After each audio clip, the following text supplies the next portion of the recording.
Are you somebody that is looking to become super successful in life, but you're worried that you're not going to be able to do it in a conscious way?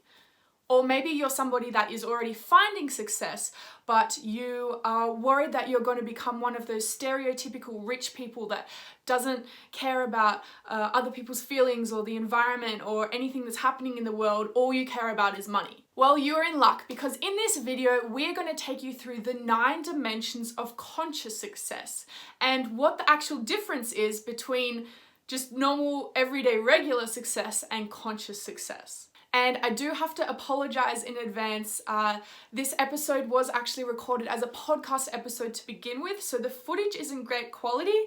And then my audio started cutting out partway through, so I actually had to turn my visual off towards the end as well. So sorry about that towards the end, but the value that we provide and the content that we're talking about with these 9 dimensions of conscious success is really worth putting up with the bad quality of the footage. And before we jump in, don't forget to hit that subscribe button and the bell so that you get weekly notifications as to when I release new content.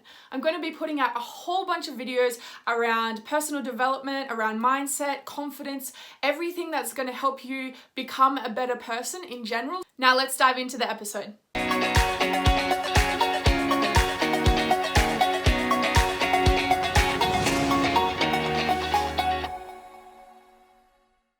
All right, guys, welcome back to the Millennial Business Podcast. And today is a little bit of a different episode because usually I interview young millennials who are absolutely killing it and changing the business game. But today I have somebody who is joining us that is a lot more experienced and is going to be able to provide some really, really amazing value for the listeners. I'm joined by David, who is the CEO and founder of DNA Worldwide. He is an author, an international speaker. He's doing some absolutely amazing stuff and has such great experience and knowledge to share with us today. So, David, thank you so much for joining us on the podcast. Well, thank you so much for inviting me and having me. I'm excited about our conversation. Yes, me too. Awesome. The first thing that jumps out to me is, how would somebody accelerate their success? How would a young millennial accelerate their success in the business world or potentially in their career if they haven't taken that leap to start their own business yet? What's sort of your framework or steps that you teach? Yes, that's a great question. Let me give you just a very short insight into how I approached the book. I created an outline and then ultimately a model based on my experience in the business world and then in consulting to companies and coaching individuals. But I really felt that that was not enough. I had my own frame of reference about success and about what it took to be successful. But I also did a considerable amount of research. I interviewed a wide variety of about 60 people that were from a variety of different walks of life, different genders, different age groups. And I really wanted to focus in interviewing these people on what their view of success was. How did they see success? What were experiences they had in life that caused them to be successful? What were some of the people that they most admired in life and what made those people successful? And I collected all of this data and then distilled it down and created essentially the model, which is the 9 dimensions of conscious success. So in answer to your question, if someone hadn't, thought through what's my path to success, how can I ensure that I'll be successful in whether it's working for someone else or working in my own business, the 9 things that I selected were a culmination of my experience and all those interviews. Initially, I was concerned there were too many, but I realized 9 is a manageable number one, and we broke it out in terms of the model into 3 plus 6. There are 3 foundational elements and then 6 differentiators. So the answer to your question is, people starting out or millennials really trying to chart their path, I believe they can accelerate where they want to get to by following some of the basic elements of this model of the 9 dimensions.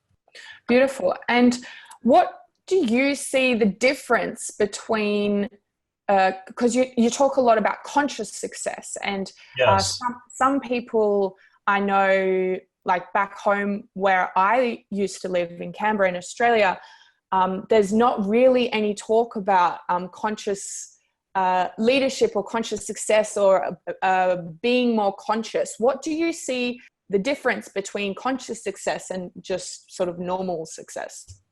Right.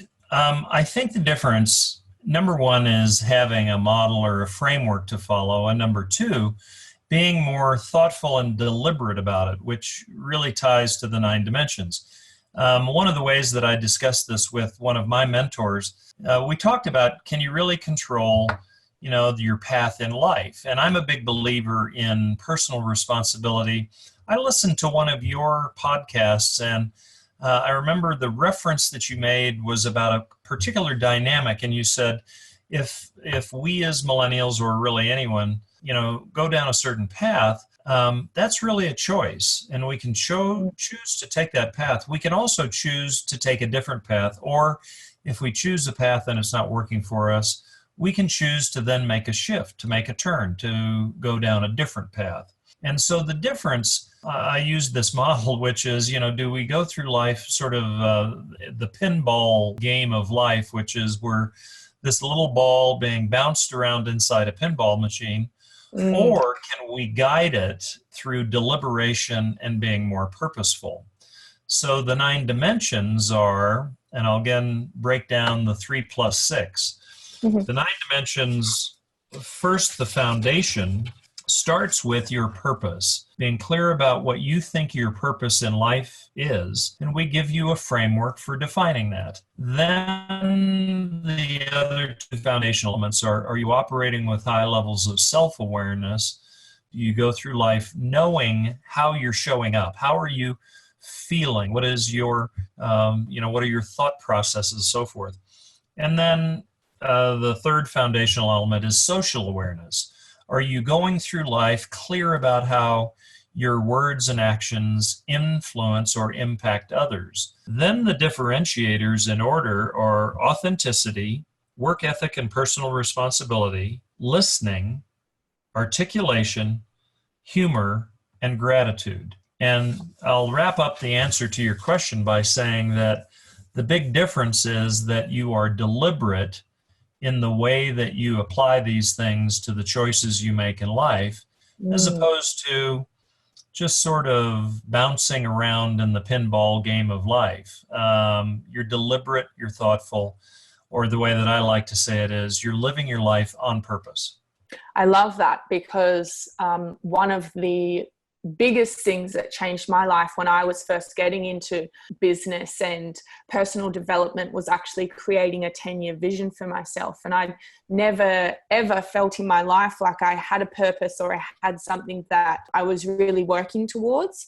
And then when I created this vision for myself, it just completely changed my whole mindset, my whole outlook on life, because I finally felt like I had a purpose and something that I was here to do on the earth. So I love that that's the very first thing, and you actually help people to figure out that, because so many people that I speak to, especially young people, they say, I don't know, like, how do you figure out your purpose? I don't know how to figure that out. I don't know what I like. Or so many people actually don't even know what they're passionate about because they haven't tried a lot of things. So Right.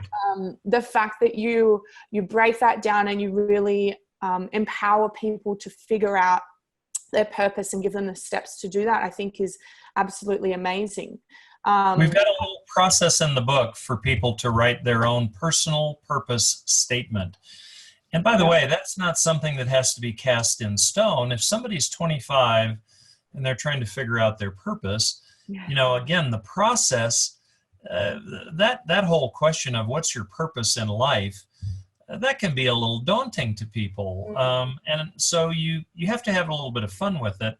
I believe it was Mark Twain who said the 2 most important days in your life are the day that you're born and the day you figure out why. And I love that, because at some point, whether you're 25 or in my case, maybe it happened a lot later in life. That point at which you say, here's why I was really placed on the planet, is a very powerful experience. Yes, definitely. And I love that self-awareness is the second thing, because so many people go through life and they don't even know sort of what they feel, what they're thinking, or even are trying to tap into that sort of stuff. It was funny, the other day I had a situation that came up, and it triggered an old story that sometimes I let control me a little bit. It was to do with money, and I got a little bit triggered by a certain situation that had come up. And for the first time in my life, I was able to actually, instead of letting the stress and the fear and the overwhelm control me, I was able to actually almost like take this step outside of my own head and be like, this is interesting that this is triggering you again, because I thought that you'd worked on this. Why is this triggering you? Why are you feeling this way? Like, where are you feeling it in your body? And what can you do to stop this feeling or to move through it? And so to actually have the self-awareness to realize that I was getting triggered, and then say, why am I getting triggered by this? And how can I move through this feeling? Right. I just sat down and journaled like a page in my diary. And after I created a plan of how I was going to fix the problem and move through the feeling. And it was great. Within half an hour, the feeling was gone. But before, if I didn't have that sort of self-awareness and I wasn't able to come to that realization, I would have let that stress and overwhelm consume me for the whole day. So I think it's so important for people to start tapping in and listening to the thoughts and the stories that are constantly coming up inside their head, because that's really what controls your success, I think, or one of the main things, obviously, is those thoughts and those stories that are constantly coming up in your head. Would you agree? I totally agree. And I think your story is a very important and instructive story. And I pull three things from it. Number one, in you and listening to you tell that story, you were demonstrating, number one, that you were wanting to create a heightened sense of self-awareness. The absence of choosing self-awareness is that you may have thoughts, emotional reactions, you're reacting in the moment. But what you were willing to do is say, I really need to get a higher level of self-awareness about what's going on. The second thing I pulled out of your story is that you addressed it by asking a series of questions. That's a very powerful process. And those questions that you ask are great ones, and it just caused you to reflect, why is this happening, or why am I reacting in this way? And the third thing I took, which is also a very powerful part of the self-awareness process, is being willing to take some time and write things down. There's actually some research that connects the tactile experience of writing things down with the emotional and intellectual process that goes on in our body. Yeah, it was a very powerful experience, I guess. And I was shocked at myself. And I actually called my coach afterwards and I was like, oh my God, guess what I just did? And I told him, and he was like, damn. I'm like, do I even need to pay you as my coach anymore? Can I just coach myself now? He was like, no. Like, we still can keep working. We still have work to do. Yeah, exactly. Well, he just said, I've got a lot more layers that need to peel back, not just one story of how I can coach myself through one certain thing. So, but yeah, I think it's excellent though. Yeah, it was a very eye-opening experience to, I guess, take the time, as you said, to write down and reflect. It really helped me to quite quickly move through those feelings of overwhelm and stress, which was very powerful. And so, because you have so much experience, you spoke a little bit about it at the start, but really in terms of how to build your brand and how to become successful, consciously successful in building your brand and building your business, do you have any tactical advice or things that you could share with the audience that really worked well for you over the years, or an upcoming trend that you might see? Any sort of tactical advice about building brand? Well, I think that's number one, a great question. And I think that's very compatible with two of the elements in the book. Your brand should really reflect the impact that you want to make. My belief is each and every one of us, any one person can create a huge impact. And it may be in a small circle of people, but it may have an impact on the planet as a whole. So when you're building your brand, again, I think it starts with purpose again. What is the purpose? And we walk in building that personal purpose statement. We walk through a series of questions. I'll give you two of the questions that I think are useful. Number one, in life, what is it you think you're good at? And secondly, what do you really like to do? Now, through a process of writing and exploring and other questions, you begin to then narrow down, well, here's, a pathway that isn't just a random thing. I've actually given it serious, deliberate thought. And I think it could very well be, linked to the brand that I want to create for myself. And it's one of the differentiators. In fact, it's the first differentiator is authenticity. And so I think in terms of building a brand, it starts with being very authentic. I came out of the consumer products business where branding is a very key part of products, product marketing, and so forth. Having the brand proposition, the brand definition, and how is it that you're going to take this brand to market in a way that people see that the brand meets a need or addresses something that will add value. And one of my favorite quotes, I think it was Oscar Wilde who said, "Be yourself, everyone else is taken." I think many people go through life, I think there were times when I did it, when I may have chosen a path or chosen something that might have been related to my personal brand because I thought it was something that someone else wanted for me, or I thought it was the right thing to do.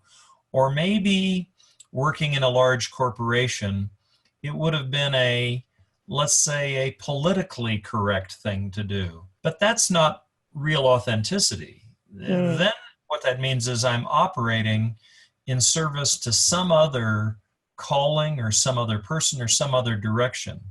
So I think start with that basis, that foundational basis of what your purpose is, and then always try and be yourself and be as honest with yourself as you possibly can. And a good question to ask there is, why am I doing this? Yeah, definitely. And I think in terms of authenticity as well, I love that we live in an era where it's actually, they're making it so easy to show up authentically on social media because people don't want to see sort of the Instagram feeds that are so perfect that it makes you feel shitty about yourself. And right. And I get so much feedback on my personal Insta stories actually where I'm just being silly and making up some dumb little skits or something like that, or just being funny. And people love that because they just want to connect. They want to feel the authenticity and they want to feel like they're actually watching or speaking to or consuming content of a person, not so much a big sort of company or a big business. So I think those 2 points, those questions that you asked, and then authenticity as well, definitely are huge factors in terms of how people can build their businesses and really show up and create something that they're proud of. Because at the end of the day, you want to have a business that you love and that you're proud of, and you don't want to be selling products if you don't like it. You want to be doing something that you actually enjoy and you like doing. Well, right. And I think another thing that I would offer, I think that the whole world of social media is very powerful and very important. It is a great advancement for how people are able to connect. I counterbalance that also, and I have to be careful that it's not just a reflection of my vintage and my frame of reference. I grew up with the notion of, everything that I learned in business about being successful had an awful lot to do with face-to-face kind of contact. And so while I think social media is excellent, I think if you're saying, I really want whatever I do in life, whatever my business is going to be based on a very high level of authenticity, I think pretty much the most authentic any of us can ever be is to be very present in the moment with another human being And that's the ultimate demonstration of authenticity, is that that personal contact face to face. That, again, is not to say there isn't great power and value in social media. I think we need both. Yeah, definitely. Okay, so we need to wrap up soon. I like to keep these episodes relatively short because I know people's attention spans are not that long anymore. But I really want you to tell people where they can find your book, where they can find the 9 dimensions of conscious success, and how they can find you online as well. Thank you for asking. First of all, Amazon is the easiest way to find the book. Full title of the book is The 9 Dimensions of Conscious Success. It's all about you. They can find it online by getting to that title. They can find it by using my name, David E. Nielsen, and my last name is spelled Nielson. And my website is davidenielsen.com, which goes into all of the work that I do, but is really very heavily focused on the book. And by the way, you talked about earlier, your own self-awareness thing. One of the things that I knew we wanted to do with the book was give people a tool to compare themselves on these 9 dimensions. And so there's also an assessment that you can take. And again, the website, davidenielsen.com, gives you all the information that you need to go online and be able to access that assessment. The assessment allows you to, it does 2 things. Number 1, we ask a series of questions that are all directly linked to the 9 dimensions. And so as you answer the questions, then you'll get scores on that particular dimension. And depending on the scores, we score it on a fairly simple scale of 1, 2, 3. Depending on the scores, then we give you very specific tactics or action items. So if you score low on certain elements or dimensions of listening, then we give you very specific recommendations in the report. So when you do the assessment online, you're then sent a report that gives you those recommendations. That's cool. I'm going to do that and see how I score. Sounds very interesting. David, thank you so much for joining me. I feel like you dropped so much wisdom for us today. I hope the listeners have found everything that you've had to say as valuable as I have. I know there's definitely some things that I want to go and sort of have a look at, have a think about in terms of my own business, my own branding. Definitely want to take that assessment online just to see how I score. Is there anything else you would love to say to the audience? Maybe one last thing that you would like to share? The final dimension in the book is gratitude. So the final thing that I really feel I should wind up with is a large thanks to you for being willing to have me on the podcast and for inviting me. And a very large thank you to all the listeners who were willing to listen to this, and I hope you got value. Beautiful. Thank you so much. What did you guys think of that episode? If you found it valuable, please feel free to leave me a comment down below, or if you have any questions, pop them down there as well so that I can help you out and answer any questions that you may have. And if you did find this episode valuable, please hit the subscribe button and the bell so that you get weekly notifications as to when I put out content around everything to do with personal development, mindset, and just becoming a better person in general. And if you would like to reach out to me, I'll pop my email here. It's coachtaylorvictoria@gmail.com. If you feel like you need support, or if you have any questions about today, or you want to reach out to me personally, please feel free to shoot me an email and I will support you in the best way possible. And until the next episode, I will see you later. Bye!